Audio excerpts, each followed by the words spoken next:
This morning or anything? No, I didn't see him. Well, I didn't check the room. The door was closed, so I didn't hear. Maybe he came in. It's hard for me to tell what I heard. Somebody was telling me he was sick. I don't know who that was. This guy. I mean, Kenny's probably with his mom. He might be at home though. You can ask him. Might not usually go without checking up on that. True. Text him and see what's up. Yeah.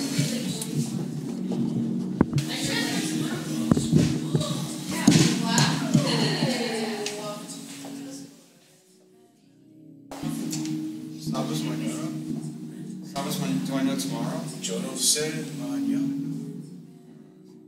I don't know, I guess it's, I don't want to call it a local beat, because it's not a local song, but like, I don't know. Talk about it in school. Alright. The song Jono said, Mariano, talk about Despacito. Oh, yeah, well, everybody kind of gave up hope on Despacito too, unfortunately. It's kind of a tragic ending. There's a second one? You didn't know. It's confirmed by NASA. By NASA? NASA. I don't believe NASA.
As time passes, all these hard times become nothing.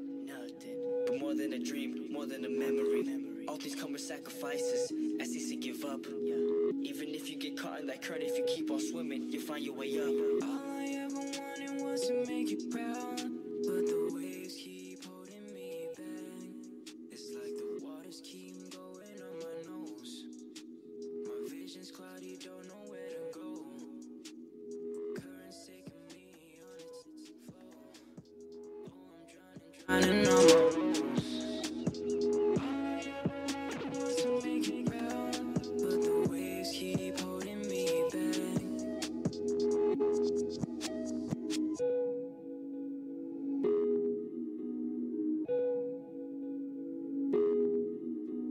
If I could see the smile on your face, why would you quit? Why would I quit? If I could see a smile on your face, why would I quit? Why would I quit? No, these waves just won't stop me, and I'll keep on moving. These waves just won't stop me, and I'll keep on moving.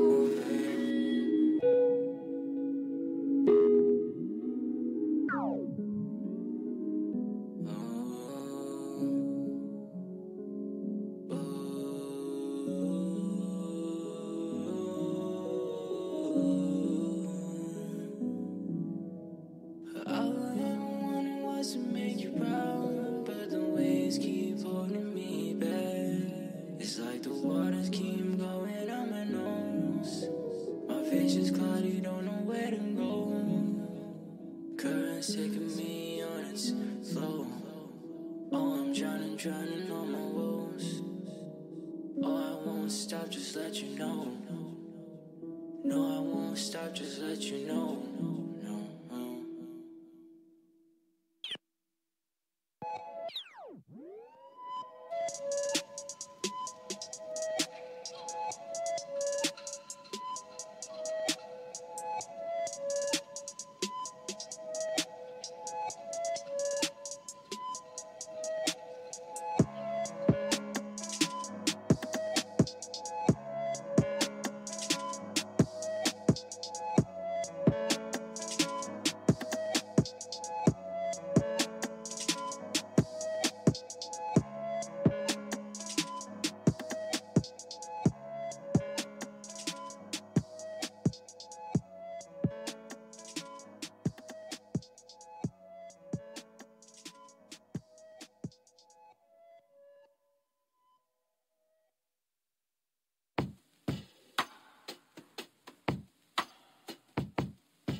You're so amazing, love. I think I'm falling for you. I know I wear glasses, but I got 20/20 for you. And if every day was like this, just take me to heaven now so I get that first kiss. Cause roses are red and violets are blue. You're so amazing that I wrote this song for you. Check it. You know that I need you, I know that you need me. Me plus you, us together, yeah, we make the perfect team. Side by side, holding hands, never leaving, can you see? I'll be with you to the end, cause you're so amazing. You know that I can't be in love with it, and nobody has my heart like you do, baby. You're so amazing, so amazing. Nobody can do it like you, like you. So amazing, so amazing. You're so amazing, so amazing. You're so amazing, so amazing. Nobody can do it like you, like you. They say you complicated, but that's not true. 1 + 1 = 2, so that means it's me and you. It's time to get turned right now. I see your face and I blush right now. Hold my ground, stand tall now. Living my life like you my baby now. Back to my flow, the center must be you. They try to tear us apart, but I tell them it's you. They say you fool's gold, but I know you're true. I give you this rap filled with love, but I can even actually sing it too, cause you know that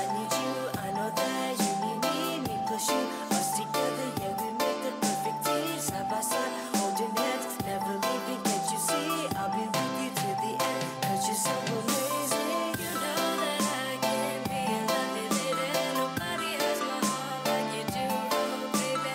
You're so amazing, so amazing. Nobody can do it like you, oh. You can be my sunlight when everything is great, 'cause everything you do makes everything great. You're so amazing, so amazing. Nobody can do it like you, oh. So amazing, so amazing. You're so amazing, so amazing. You're so amazing, so amazing. Nobody can do it like you, You know that I need you, I know that you need me just you, us together. Yeah, we make the perfect team, side by side, hold your hands, never leaving. Can't you see? I'll be with you to the end, 'cause you're so amazing. You know that I can't be in love with it, and nobody has my heart like you do, oh baby. You're so amazing, so amazing. Nobody can do it like you, oh. You can be my sunlight when everything is great, 'cause everything you do makes everything great. You're so amazing, so amazing. Nobody can do it like you, oh. You're so amazing, you're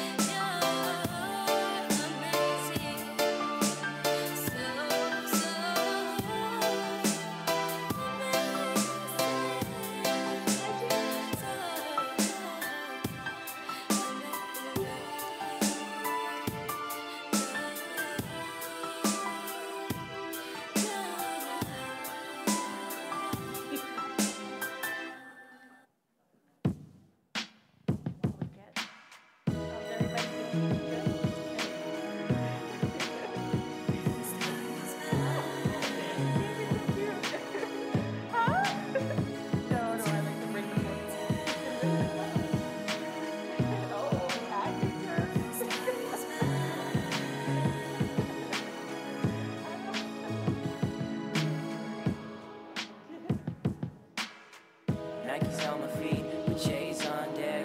You could have whatever you want, 'cause I'm your date. I wanna look the best for you, make you feel special too. Buy a dozen roses, all for you, I flatter you. I know you're not the type to love in all the fancy things. Jewels, clothes, cars, rings, they don't mean a thing. We don't have to spend $1 grand to have a fun time. A lot of ways to show you how you're mine, hey. Even though I've seen many couples, I'm not distracted by seeing all those things. When what we have is very precious, and I ain't even jealous. I just wanna make you wanna sing, hey. Even deeper as the time goes by.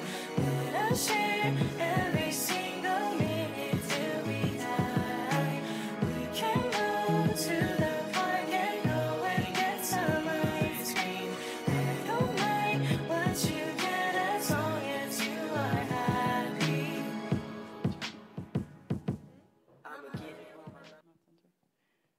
Hello, everyone. Welcome to the New York Word Church. We will start our service by singing A Life of Thanksgiving and Grace and giving all of our love to the Trinity.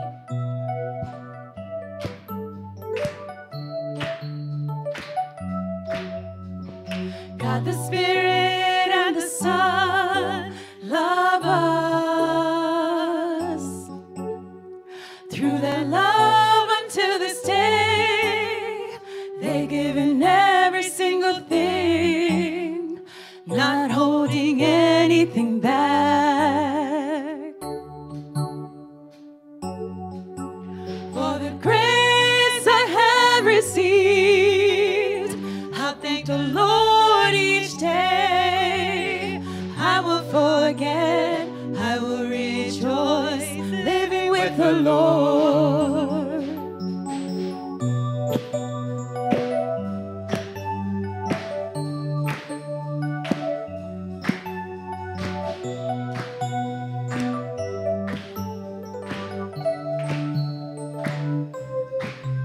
They have done impossible things in my life, so I can say all that I have gained till now testifies for their grace and power. For their grace I will always give thanks. I will not change.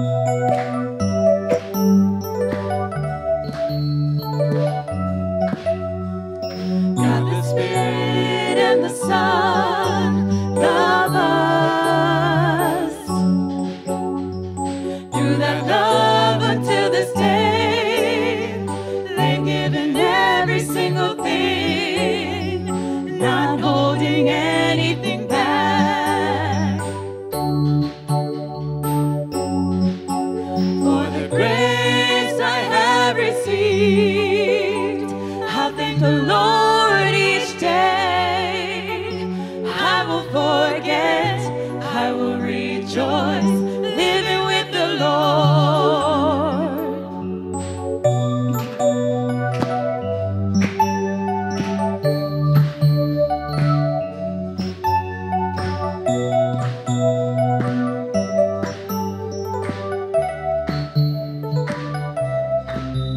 They have done impossible things in my life, so I can say all that I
us the word.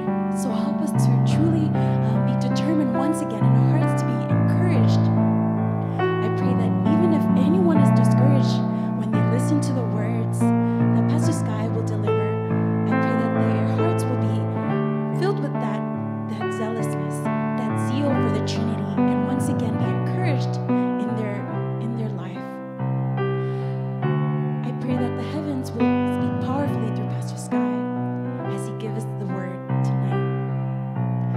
Please cast away all Satan's, ghosts, devils, demons, all evil spirits, and negative thoughts from this place.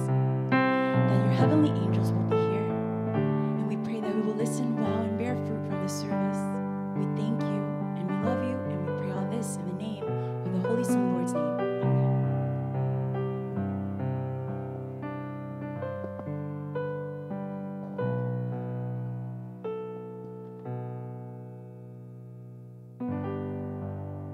Hey guys, what's poppin'? It's me, Shiloh, back with another episode.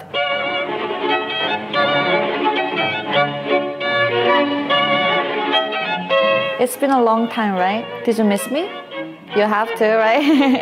Okay, I've been just so busy, and I'm sure you have to, right? And wait, you haven't?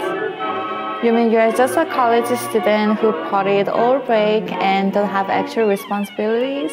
And you mean you're just a millennial or Generation Z who has been screwed over by society and lives at home with your parents? OMG. Then it's good I came back. Why? Because today I want to talk about time. Everyone, it's time to talk about time. More specifically, what does the Bible say about the time management? Wait, the Bible talks about time management? I think I kind of briefly mentioned before in previous show, but today I'm going to talk about in deeper level and also the full story of the time management in the Bible. Perhaps one of the best places to look for this is in the book of Joshua. Don't worry, I know you guys don't have a long attention span, so I won't read the story to you, but basically I will just, talk about it, okay? So basically, Joshua was the person who led the Hebrew people into the land of Canaan after escaping slavery in Egypt almost 3,000 years ago. However, since people were living there, he couldn't just walk in. He had to fight the tribes and clans who were already living there. So a huge battle happened, and during the battle, Joshua asked God to stop the sun in the sky to give his army more time to ensure victory. Now, this little story became so important, especially during the scientific revolution, because if you just read this story literally, the Bible seems to be saying that the sun actually moves, which is false, of course. But when Copernicus and Galileo began to study the skies, they realized that the earth was spinning around the sun and not the other way around, thus seeming to contradict the Bible. However, when you really look at the story closely, you begin to see how God had helped Joshua's army in small and big ways. And then looking from Joshua's perspective, he was just a bro from that time period, so he had no idea the earth revolved around the sun. In fact, he probably thought the earth was flat. So by asking the sun to stop, he was really asking God for more time. And by helping him, God allowed his army a victory that would have taken days to achieve in the span of a day. And so everyone thought that the sun must have stopped. But in reality, a lot was accomplished within one day. And this is something we call sunstop. When we read the account of Joshua in this way, rather than just assuming that the earth actually stopped rotating for a full day, we see a principle that applies to our own life. People sometimes have a hard time praying because they don't think God is listening to their request because they are either too small or not expressed well. But in reality, God knows your heart. Just like He knew what Joshua really wanted, even though he didn't express it in scientifically accurate way. If you pray even about events in your own life, if you're really busy and have no time, God definitely will help you and perform sun stuffs in your own life. Not by actually stopping the sun, silly, but by making things work out so you can get done what you need to get done. You don't believe me? But you haven't even tried it out yet. So I want you guys to try, and I would like you guys to share if you see anything happen, any miracles or any testimony. So yeah, if you guys have anything to share, then please leave it in comments so that we can talk about in next episode too. Yes, okay, then this is all about today, and thank you for watching. See you next time. Bye.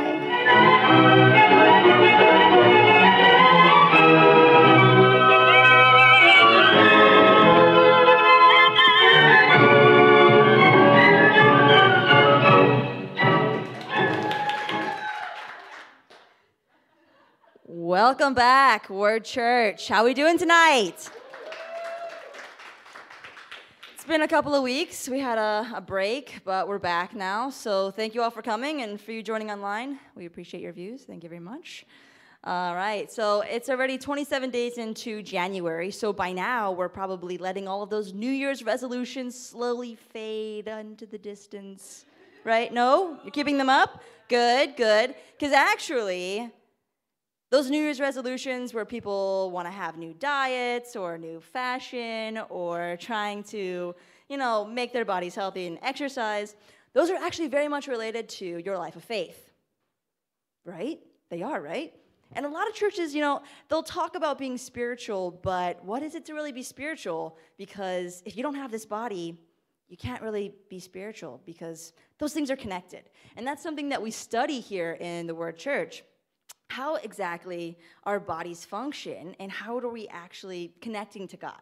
So that is one of the things that kind of differentiates us in knowing how do we really engage in a life of faith here on this earth? How do we change ourselves to actually become people that really, really love God and do what God says? Because otherwise there wouldn't be any need for the Bible if we didn't have to do anything with these bodies on the earth, right? And speaking of change is among us. Change is all around us. And this is my transition. I'm leading into the next part of what I'm going to say. So change, at my workplace, they always have CNN just blaring into the kitchen, which is, I don't think this makes a very good eating environment. So I eat at my desk, but that's because I'm doing work, of course. I'm just really productive. It's not because I don't have friends or anything like that. Don't misunderstand me, okay?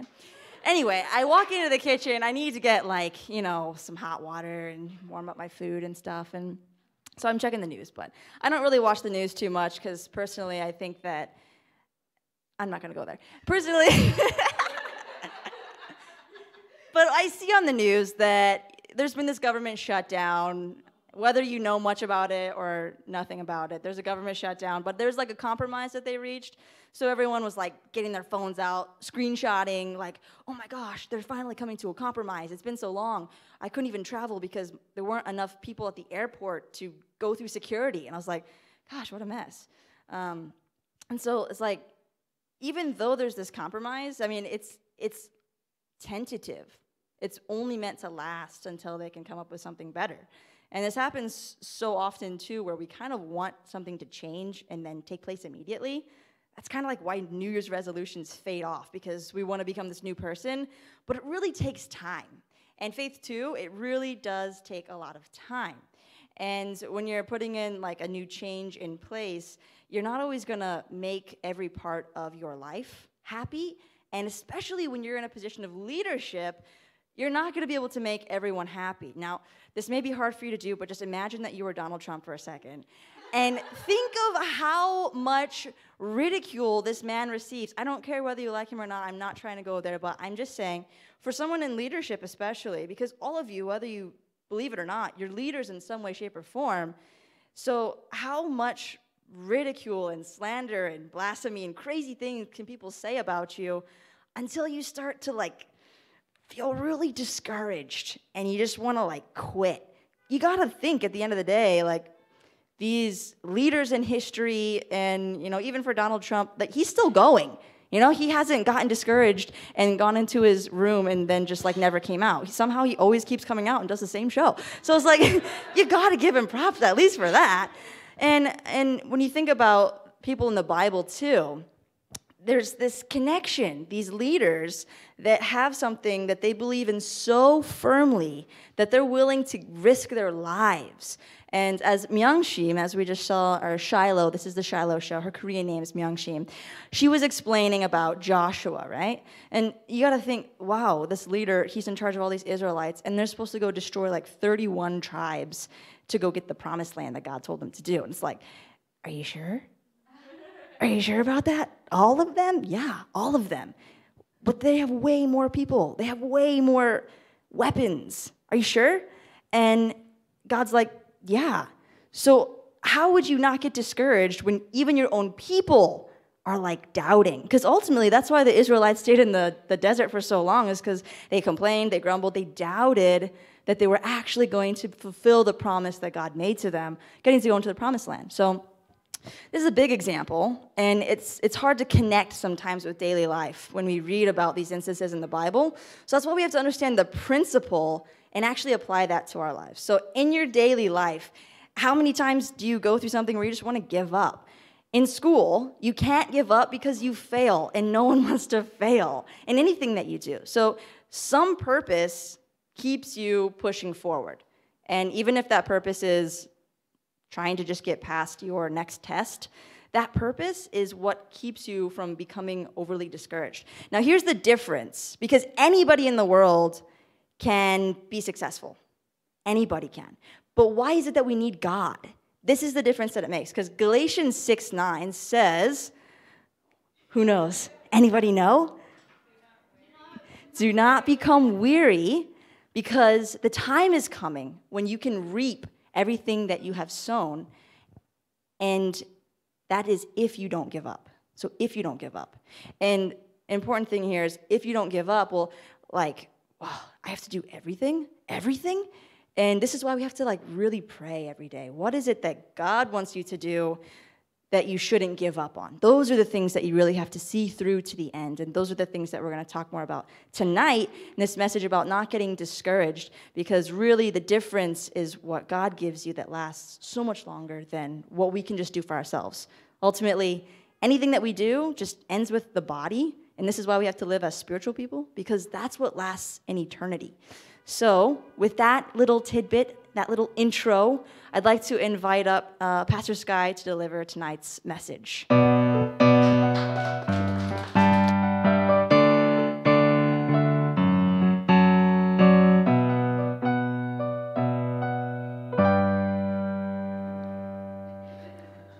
Good evening, everyone. Is it good afternoon? It's evening, yeah. It goes by how light or dark it is outside, right? All right. So good evening, everyone. It's been a long time. I think it's been more than a month. I think it's been more than a month. Has it? It's about a month, right? So it feels really, I've never been so nervous speaking in front of people. I'm usually not nervous speaking in front of people. It's just been such a long time. And I don't know what you guys are expecting from me.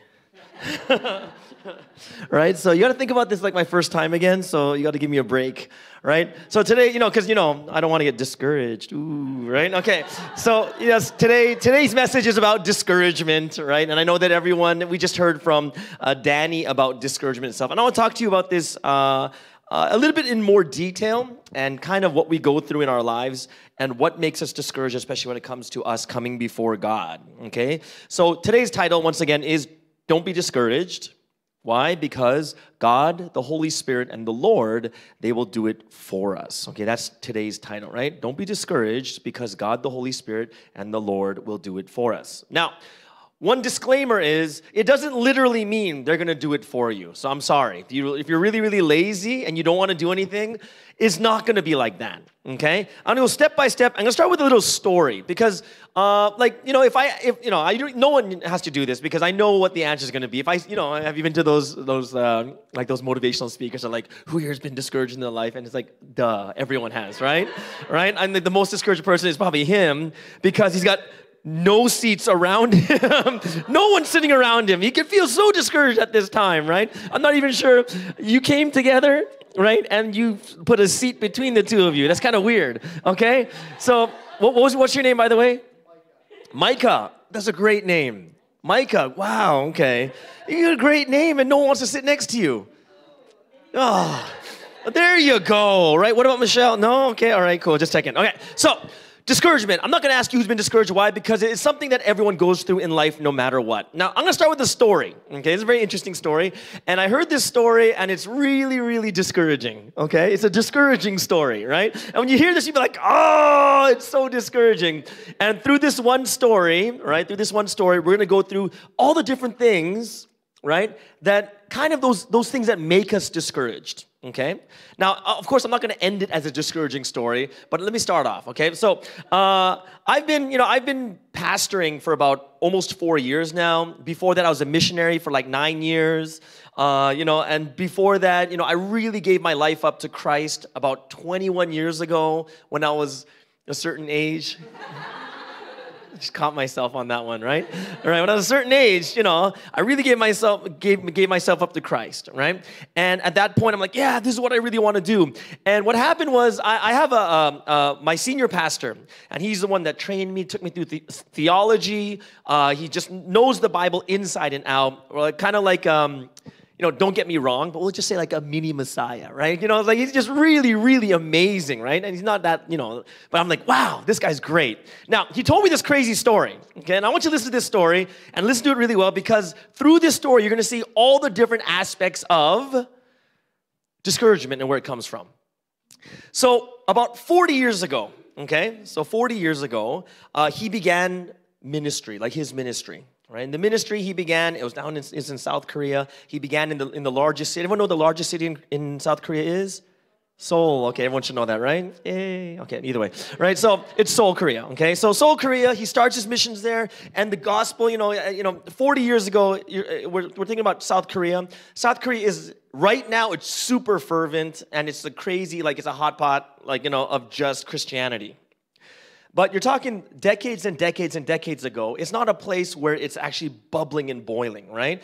Christianity didn't really enter into Korea until about 100, 150 years ago, right? So we're going 40 years back, and of course, there's churches building and growing, and he starts this ministry 40 years ago. Starts in Seoul, okay, and it's starting to grow, and he's like, you know what, there's more than just Seoul in Korea. So he wants to go to a next biggest city. And the next biggest city he wants to go to is a port city called Busan. Okay? So he goes to Busan, but it's interesting because he's like, oh, we need to start the ministry over there. So some people said, oh, you know what? We sent out flyers. We have this isn't going. We have this auditorium, just this studio that's all rented out. And we have 300 people who will be coming to this, to listen to the gospel. 300 people, right? And if you're someone who's preaching the gospel, 300 people is a lot of people, right? That's almost like 300 people more than we have here, right? So it's like wow, this is exciting, right? So it's like 300 people. So it's like, all right, it's like, anyone know how far the drive is from Seoul to Busan? 4 hours? Right, wow, says the Caucasian woman, right? Who's maybe been to Korea, right? 5 hours, okay, says the Korean woman in the back. Okay, cool, that makes more sense, right? It sounds like the Caucasian girl who's like barely 19, right? She can't know. Did you say 4? Oh, I'm sorry. The growth from 19 to 20, I forgot, right?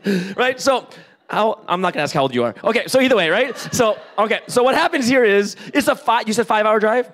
5-hour drive. And if it's 40 years ago, how many hours was it probably? Probably 6 hours. Okay, good. And okay, cool. All right, so it's like 6 hours. Okay, 6-hour drive. So he's driving all the way down there, and he's excited because there's going to be a studio full of people who want to hear the gospel of Christ. And he's like, yes! And he goes down. There's a driver, and there's a team that comes down with him. And he's like, okay, we're going to start the gospel in Busan. And he enters, walks into this studio. And there's less people than there are in here. Right? That's pretty hard, okay? There's 4.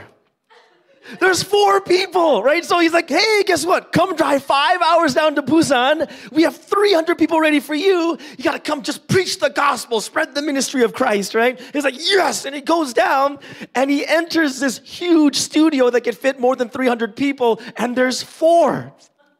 So if there's 4 people, what's the first thing you're thinking is like, who are the people that told me there's 300, right? I got to find these people. Where is this coming from, right? So it's like, where? 4, and it's not just 4 people. He said they're like the kids, like one in high school, right? No one in high school here, right? Okay, good, right? Oh, sorry. All right. So these mature younglings, right? Right. So the very mature younglings. And there's a person in high school, and there's 2 sisters, and it's like, think about it, they're sisters, so it's like they're kind of like one person. Because they come together, right? They're always holding on to each other. So it's like, it's like one person, it's only like 3, but there's 4, okay? So there's 4 people, and can you imagine the discouragement? He says, I have never been so discouraged. I'm so discouraged. Only 4 people out of 300 said they'd come, and only 4 people came. And he thought to himself, you know what? I brought back then you don't have like these TVs with PPTs and stuff, so he has these charts that have been like printed out that are almost like wall size. I've seen them before. It's like from the ground all the way almost to the roof, to the beam. And he's got like what do you call those things? Pointing sticks, right? Yeah, that's my generation, right? So it's a pointing sticks. There's not even like a red laser thing, right? I don't know what you call those, right? So it's a pointing stick. This is what he's doing with a pointing stick, right? He brought all these charts. He brought when you're going to war, you brought the entire arsenal. You brought the tanks, you brought the planes, you brought everything. And then there's like 4 people. It's like going to war, bringing your tanks, and it's like 4 kids like, hi, right? And he's like, what's going on? And he said to himself, like, oh, gosh, is this it? Is this what it is? And he begins to preach. Now, this is not just the most discouraging part is like in the middle of the lecture, okay? You got to think about this. In the middle of a lecture, emergency call. So in the middle of a lecture, someone's like, phone call. You got to get the phone. He's like right now? Like during the lecture? And he goes and gets the phone. And it's his driver. His driver got into a car accident. Why? He's like, wait, aren't you supposed to be here? And he realized that his driver was also discouraged that you're expecting hundreds and only 4 came. And he went off to drive. And in that condition, he got into a car accident. The car was totaled. So now he's sitting there like, great. There's 4 people, and my car is totaled, and I'm gonna go back, right? And he's like, what should I do? And you're in the middle of a lecture, you can't be like, what are you doing? You're like, oh, okay, take it to the shop, I guess get it done. And can you imagine? After that phone call, you're like, right? And you kind of go back here, and when he gets back, one of the people have already left. So now the 4 turns to 3, right? Again, as with the sisters, one of the sisters left, right? So now you're like, wait a second, I expected 300, only 4 people came, then they get into a car accident, I don't have a car, and I come back and 1 person's left. What's going on? And you got to think to yourself, what the heck is going on, right? Imagine you in this situation, right? When you're like, well, it just doesn't work the way it's supposed to work. And we've all been through this type of situation where discouragement begins to settle into our hearts and we think that, is this real? Oh my gosh. Now, this story hasn't ended yet because we're going to go to the ending a little bit later. But what I want to do is I want to go into 3 main parts of things or reasons why a lot of us will get discouraged going through these little things that happen in our life. Okay? Now, the very first thing I want you to understand is one of the biggest reasons, and we'll see from this story, that we get discouraged. And I want you to understand this and think deeply in your hearts and reflect back right now when you get disappointed or discouraged. It is because of expectation, right? The expectation is supposed to be 300 people. But the interesting thing is, even though it's 300 people, only 4 people came. And the reality to what is really, really what you expected is so far off, it begins to discourage your hearts. Now, this happens not just in your life of faith, but it happens in every part and every aspect of your life. Like, what did you expect when you got a new job? Or what did you expect on a test that you really studied hard for? right? What did you expect? What was your expectations when you come to believe in God? How much is supposed to get better, right? Isn't it like I believe in God, but why is my life still the same? Why isn't it any better than before? Why don't I get any answers?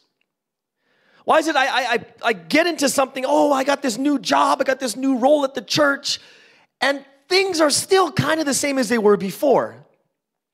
One of the biggest things that kind of confront us in our daily lives is the expectation that you have for God in your life. Right? Now, I'm not going to say they're wrong, but I'm saying the expectation is not quite what you think it is. What does that mean? Expectation means what? God wants you to have expectation, and He wants you to believe that your problems will be solved, and He wants you to believe that you'll get better, your life will get better. He wants you to have the greatest of greatest expectations. Why? Because it's God.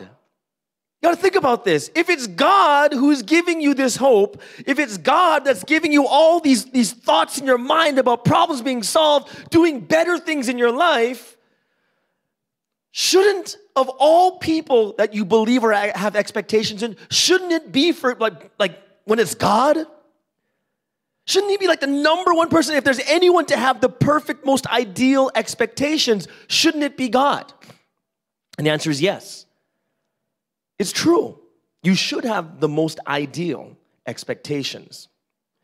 And when we go through our lives and we see the different things and difficulties that happen, and it's not quite what you expect, why is it like this is the number one question. The question isn't, God, why aren't there 300, 3,000, 30,000, 4 million, 10 billion people in this room to listen to the words of God? And God says, there will be. And just as Danny spoke today is,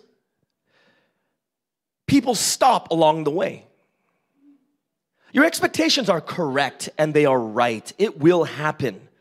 These things God tells you, if it's God, do you think God's gonna lie to you? The difference is not about when it happens. It is guaranteed to happen, and the only difference is have you waited for it or not? Expectation for God is okay. And you can have the highest, greatest, most powerful expectations. But you need to also realize is that God, when He gives you those hopes, those aspirations, and those expectations, those problems to be solved, it doesn't mean it's going to happen right away. We have to learn, and this is why we have to learn about God. Learning about, if there was no such thing as some process of our problems being solved, then none of us would actually have to learn about God. Why? Because if you didn't need to learn, because He's like, boom, it's done. Boom, bam, bam. Look at all these problems just being solved each and every day. But how many times you go to church and you see like people like getting healed every single service? Cancer, boom. Headache, boom. Backache, boom. Bad hair, boom, right? Boom, boom. You need more fashion sense, boom, right? Boom, boom. It's like you don't see that happening every single day at church or every single week. It doesn't happen that way, right? But what God does is, God is the one that allows for these things to happen in your life, and you have to wait for them, right? You have to go through the process and go through it and wait till the end, and at the end is when your expectations will be met. The reason why people have never met their expectations is because they stopped along the way. God will never do this. And the answer is no, He will do it. It's just that you stopped. Remember that video we saw with the Shiloh show about the sun stopping? You know what actually stopped? Your brain. It's true.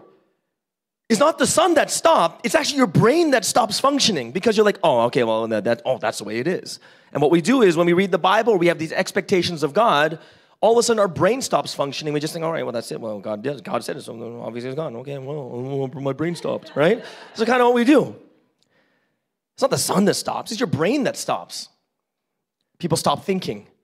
People start thinking in this really weird way. It's really weird. Number one is, Expectations will be met. The problem is you never wait for them. What's the second problem? Second problem is in the middle of the lecture, what happened? Oh, no, there's something else.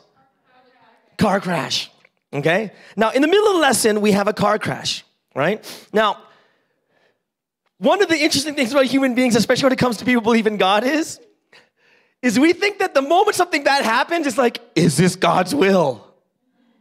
Like the moment something bad's like, wait, is God saying I shouldn't do this?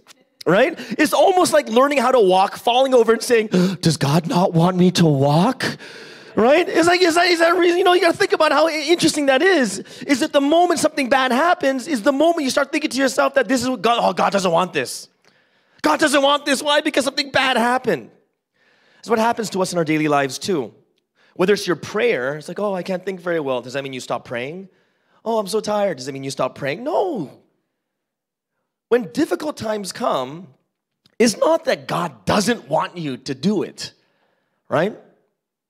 When difficult times come, what does that mean? It means it's worth that much more. It's worth it. Every single thing you've seen in your life right now, how much of it has taken, like how many valuable things take no effort? Like absolutely no effort. Like even food. Like who thinks McDonald's is like the best food you've ever tasted? Like gourmet cuisine. Oh, please, Micah, don't put your hand up. Please, God, right? I'm like, that's why no one's around you. No, I'm just kidding, right? Huh? Big Rib is pretty good, but it's no longer available. Right? It's no longer available, right? What is the best food? The best food is what food? Homemade, but not just from you. From who?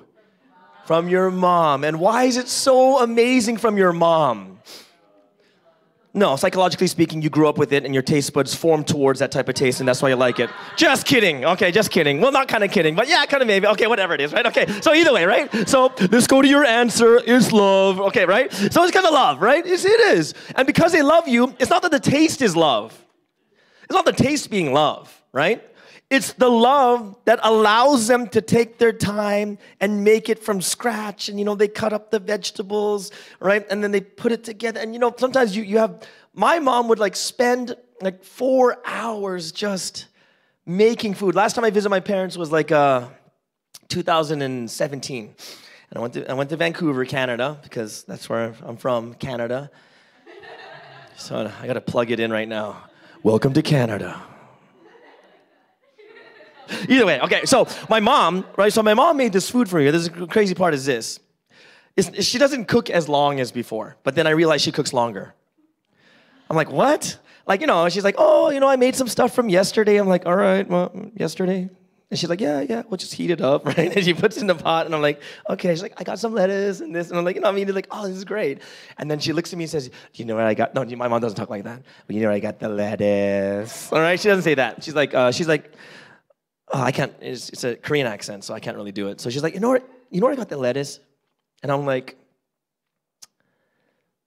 Safeway or like Sam's Club? Or like, what do you mean? Like, where'd you get the lettuce? She's like, I grew it in the back.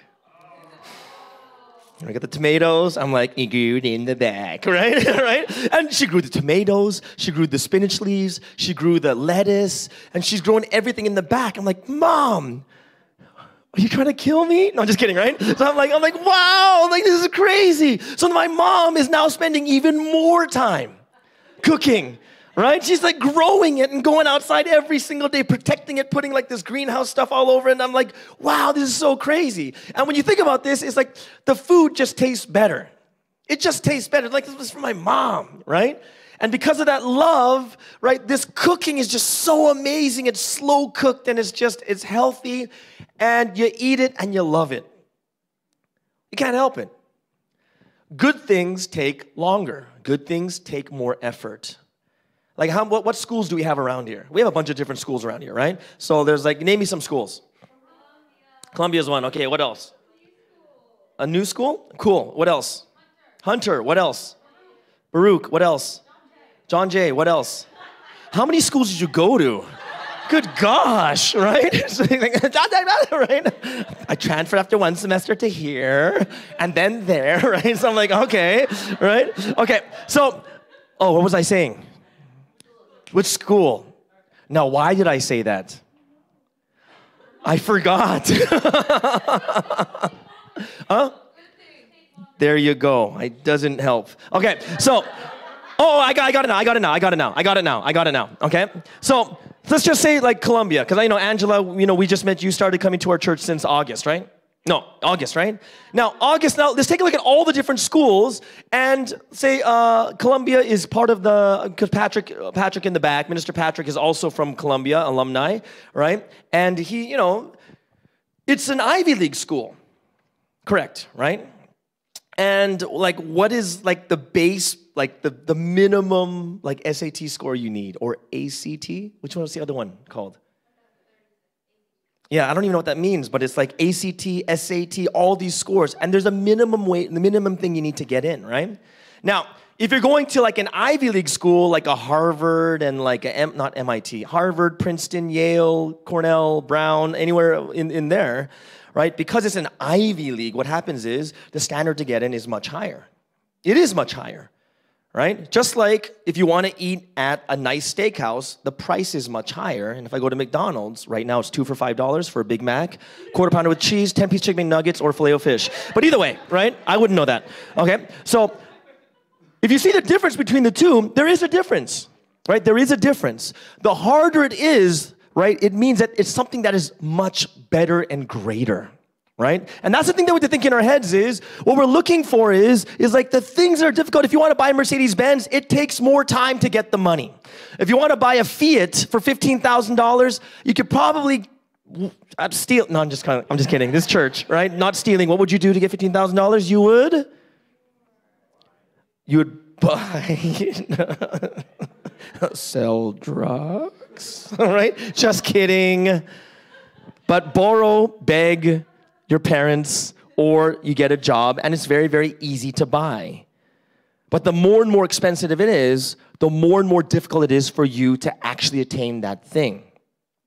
The way we see how life is in this world, everything that is difficult, everything that is more valuable, it is harder to get. You have to put more into it, right? And the thing you have to understand here is, when that car crashed, what happens is we think that, oh, God doesn't want this anymore. Or another thing that creeps into your mind, which is like even a harder level, is you start thinking to yourself that, you see, this is why I don't want to do it. And the third thing I'm talking about here, when it comes to not just one of the people leaving during the lecture, is in our hearts, we don't want to go through difficulty. You just don't want to go through it.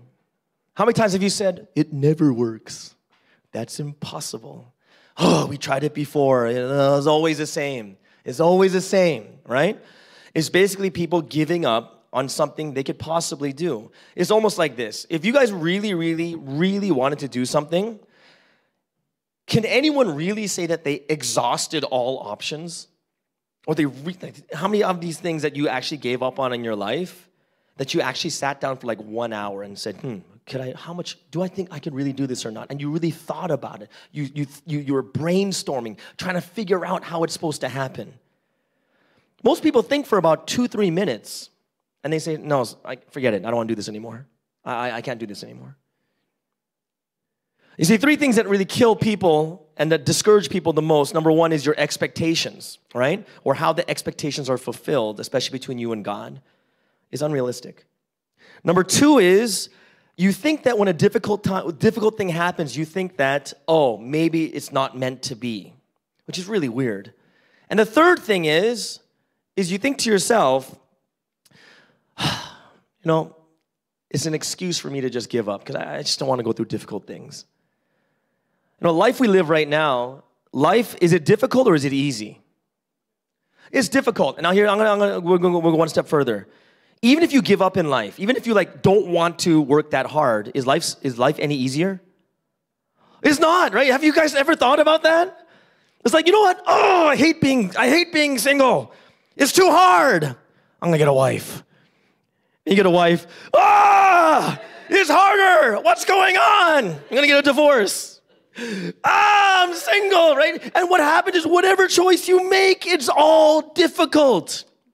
Have you ever realized that in your life, that no matter what choice you make, it's difficult? Right? It makes no difference, right? Oh, I want to play first piano or second piano. Guess what? They're both hard. They're both hard, right? Right? Oh, I'm 19 right now, but when I hit 20, it's going to be so much better. Is it easier? It's just as hard, right? When I hit,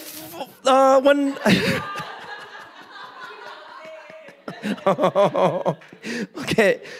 I got to keep reminding myself I'm a pastor. When I hit 40 this year, right? When I hit 40 this year, I'm thinking to myself, is like, life should be easier because I have 40 years under my belt, right? And the only thing under my belt is like an extra layer, right? All right? It's harder. Life is hard. It's the same. There's nothing different. There's nothing better, right? Principles, life doesn't change because you gained an extra year. It doesn't change. Just because you got a better job doesn't mean that you're good. It doesn't mean like the world turns upside down. It's the same world, same principles, same things are going to happen. But we have this expectation that things are supposed to be better. But they're not. And then we get discouraged. What we need to realize is, how do I overcome this discouragement, right? And especially I'm talking to people who have faith, and if those of you who don't have faith, I'm going to give you some good advice today about how do I overcome this. Now, number one is, it's not about having cheerleaders. Like, go, go, go, go. And you're like, yeah, I can do it. Why? Because even if you have cheerleaders that are encouraging you every single day, they're not going to be with you all the time. It's not about, cheerleading, it's not about having a cheerleader or people always calling you. Why? Because then you start to rely on these people that are not always going to be there for you. Number one, more than anything else, the very first thing you have to do is you have to open up the opportunity for God to inspire you. That's the number one thing, right? You have to open up the opportunity for God to inspire your heart. What does that mean? You have to be immersed in prayer and the Word. What does that mean? Like, what do you mean it opens up the opportunity? It's like getting a job. If you want to get a job, and there's a huge difference between sending out 200 resumes to 200 jobs or sending out one or two. You're opening up opportunities to get an opportunity to get a job, right? That's an opportunity. When it comes to us and God, too many times when you're not doing well, you go away from church, away from opportunity, away from inspiration, away from the motivation that God comes into your heart and says, no, let's do it again. Because you stop going and instead you go off into the world where everyone's saying, no, no, no, no, you can't do this. They block you all the time. You have to open the opportunities for God to talk and work in your life. When it's more difficult, you have to go towards God to get the opportunity to be inspired by the words of God. That's why we're here at church. That's why we go every Sunday. It is an opportunity for God to speak directly into your brain and your hearts. It may not happen every week, it may not happen during the entire sermon, but there'll be that one moment where God says, yes, this is it. And the inspiration floods you. It floods inside your heart and say, okay, I'm going to do this. I'm going to do this. You have to make yourself available to opportunity so God can inspire. God can give you an answer. God can give you strength. God can give you power. You have to give yourself a chance. It's not something that's going to happen. I guarantee you right now, some of you are probably not even inspired right now. And that's fine, but you gave yourself the opportunity to. The second thing that's really, really important that I want you to realize about overcoming discouragement is what? It's not just praying, and it's not just listening to the words of God and opening yourself up for opportunity, is the second part of getting a job. The second part of getting a job is not so much about just getting like 15 to 20 to 35 different opportunities. It's what do you do after that, which is even more important. Because the person who sends out 3 resumes and gets one opportunity, then goes to the interview and gets the job, is far better than someone who puts out 200 resumes, gets 50 different opportunities, but never goes out to an interview. The second part is what? Is not just listening and receiving the words and being inspired in your heart. The part that everyone misses out on is what? Is what do you do when you get the inspiration? They say one thing, this is an interesting thing. It's not just about people in church, not just about people. It's about people in all walks of life. Interesting thing is this. They say the most successful people in the world, whether it's physical, spiritual, mental, whatever it is, the most the interesting thing about people who are really, really successful is, this interesting part is, everyone gets inspiration and ideas. Everyone gets it. Everyone gets it. We're like, oh, that's so great. The difference between a successful person and an unsuccessful person is what? They actually do it right away. So if someone says, you know what? I got to start listening to the words of God. The successful person right after comes and says, here's my schedule book and this day I'm available. I want you to fill this in right now. That's a successful person. But everyone else is in the same boat as, oh, I really want to do it. So what do you want to do after? You want to go eat? Okay, wait, let's go to here. Let's go get a steak and this, and this. And this is what happens. You just go off and do something else. Successful people, everyone gets the inspiration, but the successful ones are the ones that do something right away. It's about action and doing the words of God. And this is where your power and that inspiration becomes more and more powerful. Why? It's like in anything you do. When you start to learn how to ride a bike, you know what the most exciting thing is when they take off the training wheels. And you're only on that bike for like 4 seconds by yourself, but it's the most exhilarating rush you've ever had. And then you go for 10 seconds. And then your dad is like running together with you. Then you ride bikes with your dad and your mom. And then you go further places, you go faster, you do jumps, you do all these crazy other things like this. Right? And what happens is it's exhilarating because when you do it, you see the improvement, what's happening, what's better. But if you don't do anything, you have no idea how good or how great it is. Whether it comes to prayer, if you don't think prayer is powerful or great, it means you've never prayed. If you don't know how exhilarating and amazing evangelism is to bring someone to Christ, it means you've never brought someone to Christ. If you don't know how it feels to have the words of God hit you so deeply in your heart that your heart is ready to explode and tears come out of your eyes, then you've never really listened to the words of God. That's all it is. That's all it is. We come here because it is an opportunity for God to speak to us. And that's why we come every week. Some people come every day. If you don't want to be discouraged, what do you have to do? You have to open yourself to the opportunity. And once you get it, you have to do something about it. And this is how discouragement goes away. This last thing I want to talk to you about today is this. Right? Last thing I want to talk to you about today is this. Is what happened to those 3 people in the story? Okay? So I was listening to this sermon, and Pastor Joshua was telling me, like, hey, so these 3, 4 turned to 3, a car accident happened, all these other things. I was so discouraged. And then, everyone's kind of like, are you really going to end it there? And that's my life. And then he just walks on, right? So we're kind of sitting like going, is it really going to end there? And he says, no. But guess what? Those 3 people brought another 15 people. And then those people brought more people. And now 40 years later, well, it's probably less than 40 years later, right? It's probably about 30 to 35 years later. There's 7 large churches in Busan, right? And it's thousands of people. And just recently within the last 2 years, they bought a church that's 10-story, a building that's 10 stories, right? And not only is it for just a church, but they're able to do like church businesses in there. They get rented out and make money off it too. But they just bought a 10-story building after 35 years. And I said, well, what about those 3 people? Did you know anything about those 3 people? He says, oh, there's one person in there, and this person is still here today. They're married, they're a family, they're one of the pillars of the family department, and they're still here running in Busan. And that's those who wait till the end. All right? You have to wait till the end of the story. Those of you who leave in the middle of the sermon will probably think, man, this is the dumbest sermon I've ever heard, right? I'm just more discouraged after leaving, right? But if you stay to the end, you see that those 3 people brought 15, then brought more, and then brought more. You have thousands of people in 7 churches, a 10-story building. That's what happens when you have expectations from God. That's true expectation. And to be honest, Pastor Joshua was like, I never expected that much. Right? It's more than your expectations.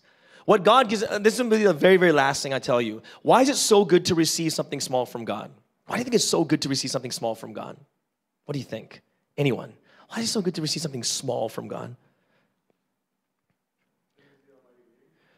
Okay, that's good. Answer is correct. It is correct. It's not the one I was looking for, but it's correct. You're a very immature high school student. All right. Micah, what do you think? Why is it so good? He gives you help to keep on going. Anything else, Jamie? It encourages you? Cool. Okay, now I'm gonna tell you why this might seem a little bit physical, but let me give you a small example just to show you why it's so great to receive something small from God.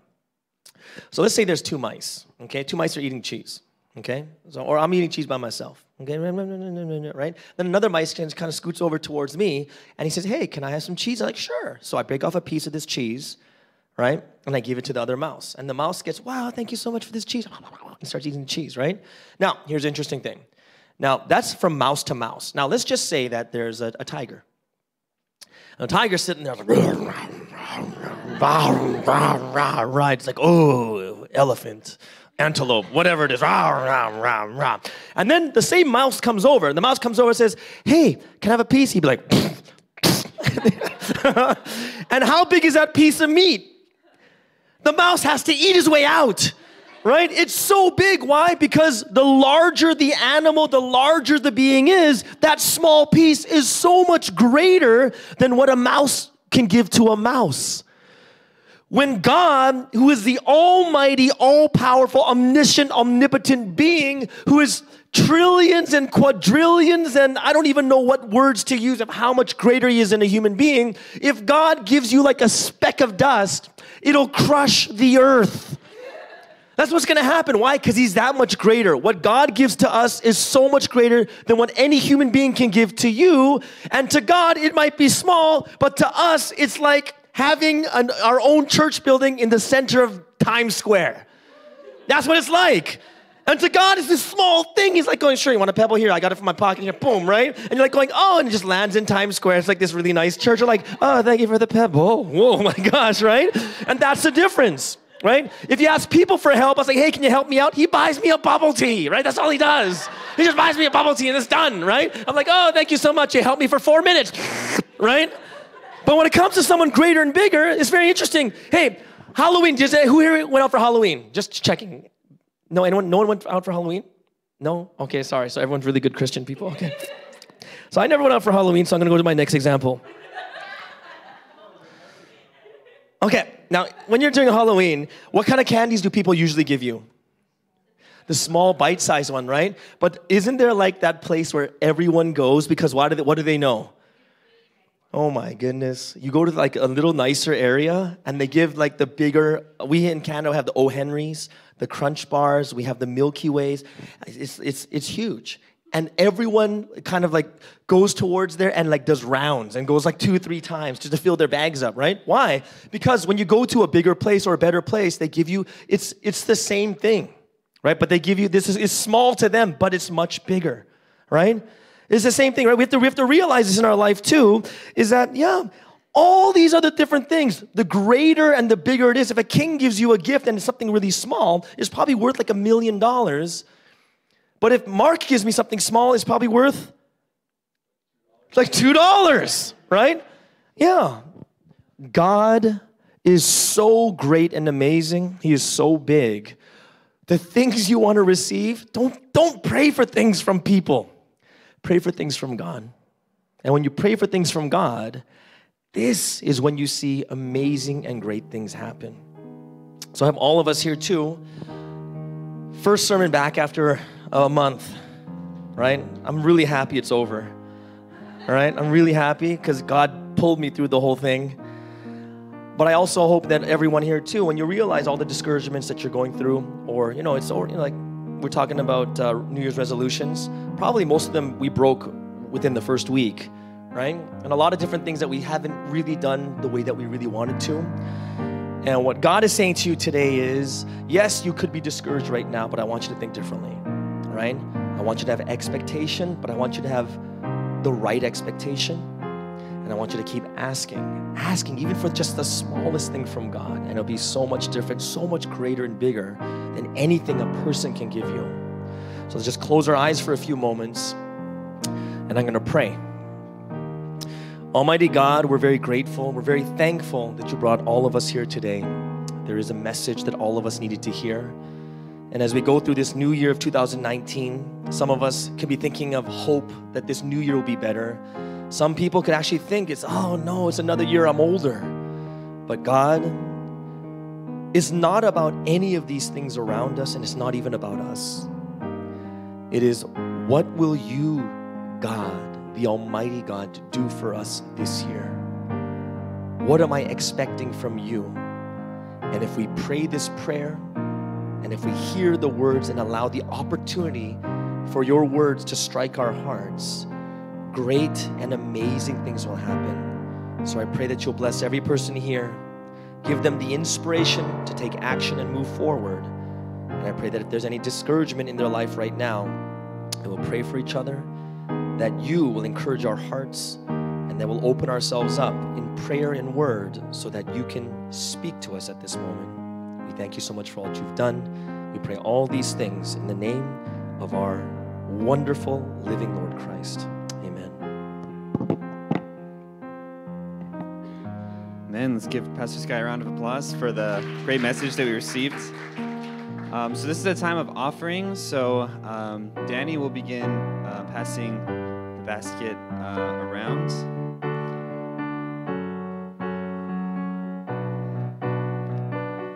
So on your seats there are envelopes, and inside the envelope is a way to get involved. We'd like to see more of you, so if you are interested in group Bible studies, one-on-one Bible studies, like sports and events, we have a lot of stuff going on. We want to see more of you, so please come around.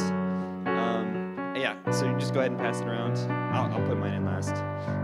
Just something I was inspired during the message was that you shouldn't get discouraged when something is not happening right away. So even like for giving our offerings, like we give money every week, and God says, I'll bless you, and I will multiply whatever you give 300-fold. And we may be like, well, haven't seen that yet, but it's like sowing seeds. So it's something that takes time, right? Like you sow a seed, you put it in the ground, and you don't see it for how long until it grows out. It takes months. So in the same way, everything we do for God, it always takes time to come back, but surely He fulfills it according to what He promises us. So with that, I'll pray, and we can move on. Thank you so much, our beloved God. We love you so much. You've given us everything. You poured out your love to us. You poured out your word to us. You guided us along the path of life, something that may not seem like much to you, Lord, you changed our life, you saved our lives, and even though we're so much smaller than you, because you love us and because we love you, that relationship to you was worth creating the universe, the heavens and the earth, and everything, and you invested all of your time and all of your existence into creating us so that we could be saved, so we could be with you and live with you forever. So we know that even though we're small, that we're also very big in your eyes because of love. So we thank you. We pray that you will receive our offerings, that you will receive our hearts of love, that you will receive our dedication, our devotion. We give them to you. We want to renew our determination every single day through prayer, through reading the word, and through taking action on the things that you inspired us. So whatever you inspired us today, along with our offerings, we offer to you our determination that we will put that word into practice. We truly love you. We thank you and pray in our beloved Lord's name. Amen.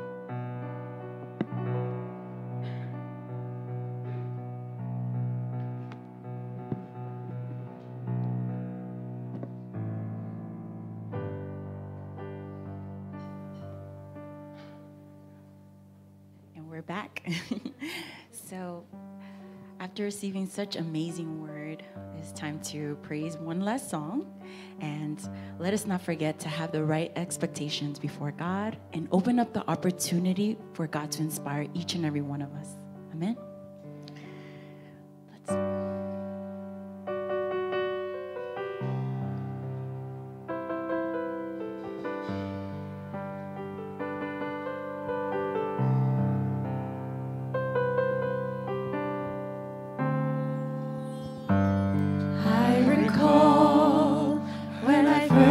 You, my Lord.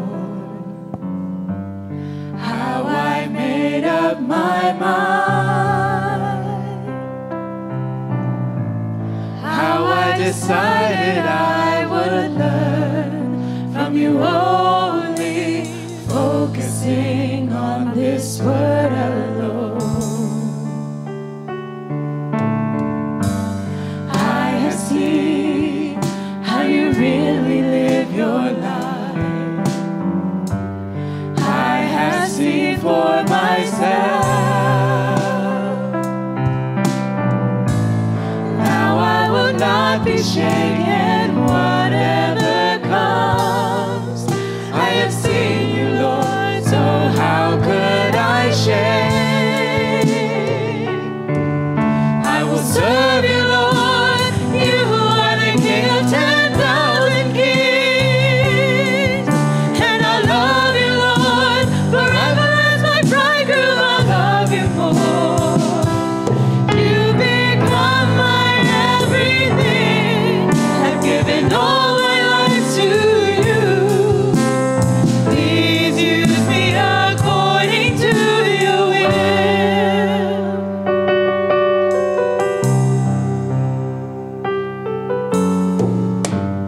When I saw the Almighty shine through you,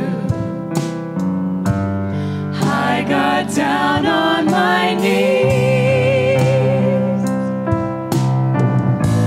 Surely the Trinity are working through you. I confess to you through these burning tears. I will serve you, Lord. You are the King of 10,000 kings, and I love you, Lord, forever as my bridegroom. I love you more. You become my everything. I've given all my life to you. Please use me according to your will.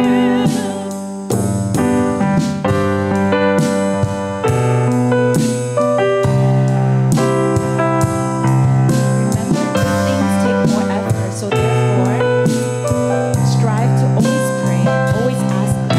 Do not give up and don't be discouraged.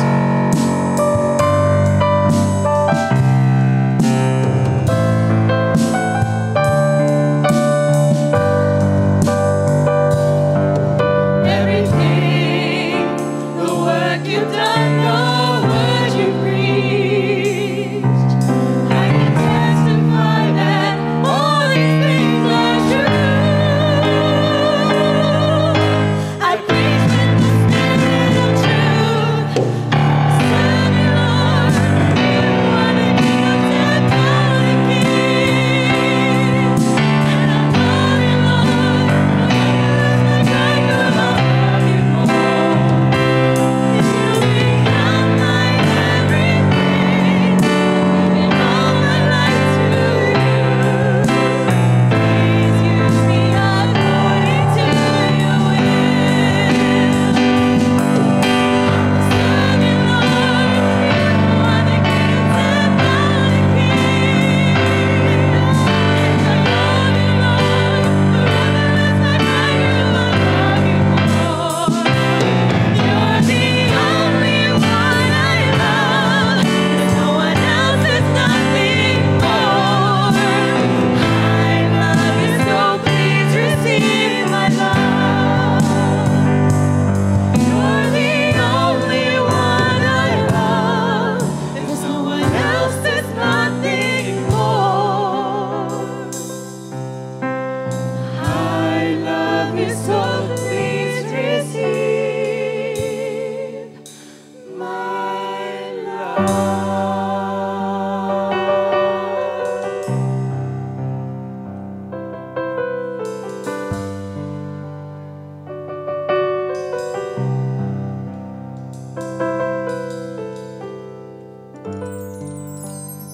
Thank you so much for coming to the New York Word Church. I will invite Danny.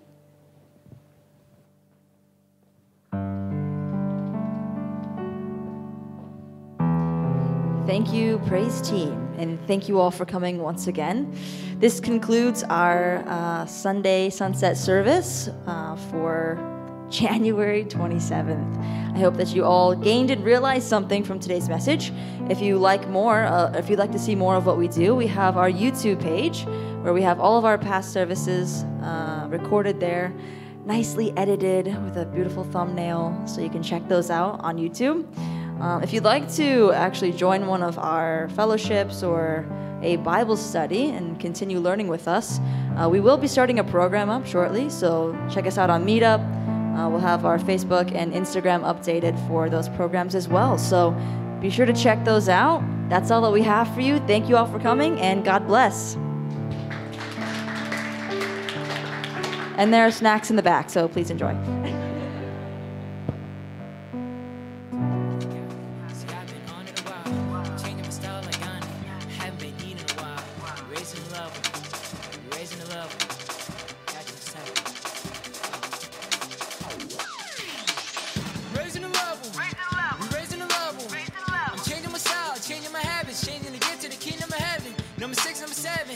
Don't stop till I have it. Now watch me attack. Woo, I'm savage. Temptation's shooting. Evils are coming. Prepare my weapon. The word's my focus. The demons don't run us to heavens or bosses. We don't even worry. The head of this army is holy, holy, Lord Almighty.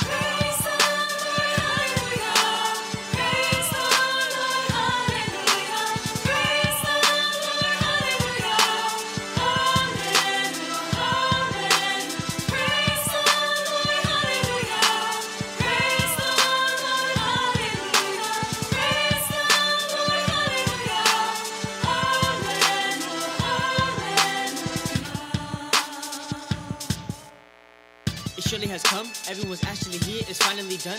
The happiness of your expression, I smell of your fragrance, the victory's game, we won, the dazzling rise, beautiful faces, just look, it's stunning tonight. I'm flying you high, walking on clouds, this feeling's got me so high. This experience that I'm experiencing, never felt this in the whole wide world. Live the whole life, change this game, we beat it, race to the highest level. When we open the door, see the bright light, we can say, Lord, we made it. Now every day for the rest of our lives, we're praising and rejoicing, hallelujah.